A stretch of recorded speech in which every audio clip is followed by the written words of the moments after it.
Biz ko'p eshitamiz. Ayollarimizda yoki bo'lmasa homilador bo'lgan kelinlarimizda qon kamligi haqida. Ular juda ham lanj bo'ladi, o'zi lohas, qolaversa ishlarni obi-tobi bilan qila olmasdan qaynonasidan gap eshitadi. Hurmatli qaynanalar, kelinlarga mana shu damlamada olib beringlar. Chaqqon ishni qiladi. Uni ustiga uyqusi ham kelavermaydi. Birinchi qutidagi damlama qonni ko'paytiradi. Ikkinchi qutidagi damlama esa trombotsitlarni me'yorlashtiradigan noyob damlama.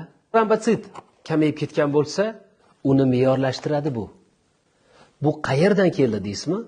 Buni xorijdan olib kelishadi, o'zimizda qadoqlashadi. Buyurtma bermoqchimisiz?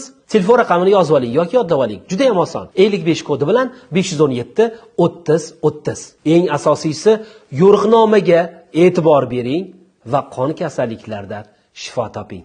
Esdan chiqmasin, sizning salomatligingiz sizga va yaqinlaringizga juda ham kerak.